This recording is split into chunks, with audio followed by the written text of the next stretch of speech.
welcome to K-Drama School. I'm your host, Grace Jung. Hello, guys.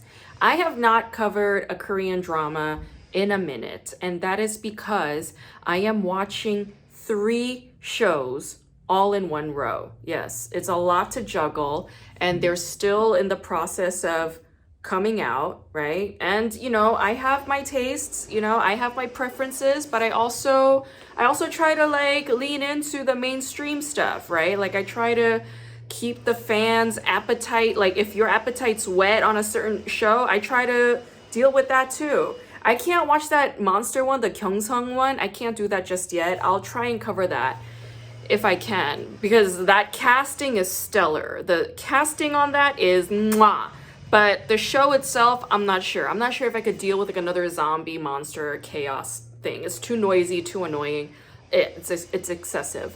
But I'm currently watching 3 shows, and I'll just update you on what I'm currently watching so that this podcast remains true to its word, that it's a K-drama podcast. So here we go. I'm watching Welcome to 삼달리. Is that the title? The one with that chick, the one that we saw in Mr. Queen, the one that everybody adores. Yeah. The show is a little bit redundant in a lot of ways. I feel like the drama that keeps coming up is nothing new, nothing high stakes. It's stuff we've already seen before. It feels like a overlay of Reply 1988 meets Our Blues. And then whatever rom-com stuff that has floating around in the ether. It's not like a deep, grinding, sort of hit you in the gut level kind of drama that, Our Blues was. But it's also not convincingly beautiful, convincingly oh, there's real bonding here. There's a real substantial sort of kinship here among the young cats who grew up together. I don't quite get that either, that Reply 1988 has. So 삼달리 is a bit of a shallow show for me, but I'm still watching it. I want to see through it till the end because the male character, the male lead on that actor, I have not seen him ever. I don't know who he is. He's an older dude, he's in his 30s, so he's been around for a minute, but I have not seen this guy at all. Who is he?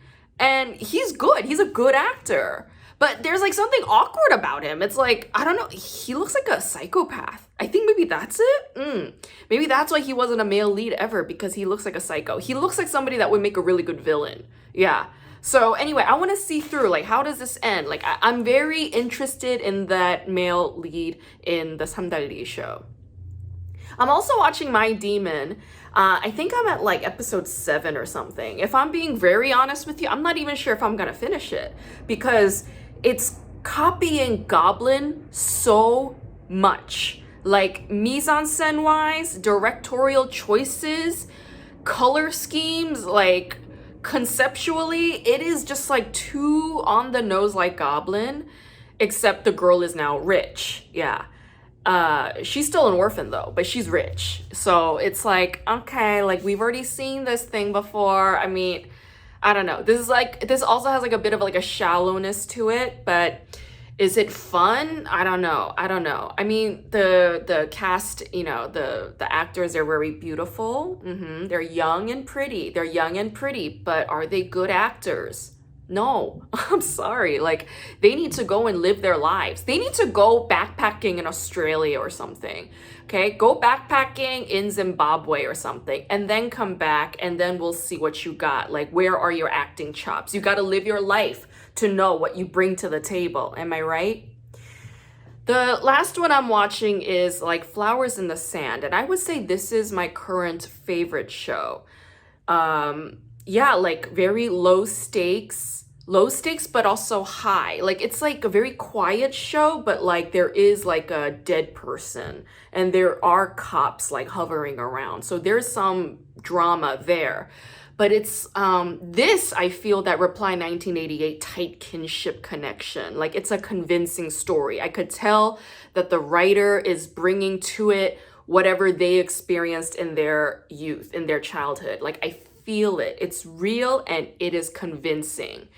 And I love it. Like the actor, the male lead in that, like he's packed on some protein. Yes, he's packed on weight. He's very convincing as a wrestler. He's a committed actor.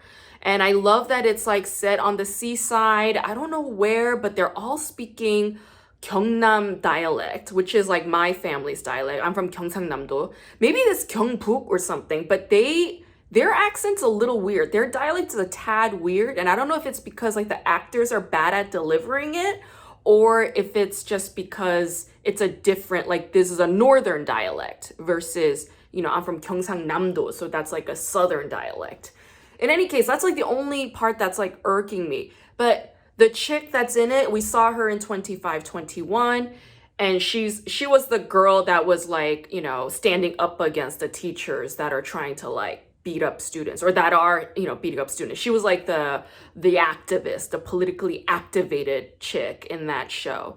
And she's also bringing that strong female, energy to this show, and it's like really beautiful to watch.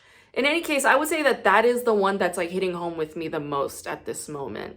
So yeah, I don't know, like maybe the shows that I watch, it's like, where do they hit my Korean button? That's what I'm looking for. Are they pressing the button on me that rings authentic delivery? Do I sense authenticity here, like on a cultural level, on a storytelling level, on a character level, on a feel level? Like that's what I'm looking for. And I would say of the 3 shows that I'm currently juggling, like Flowers in the Sand, that's the one that's working for me at this moment.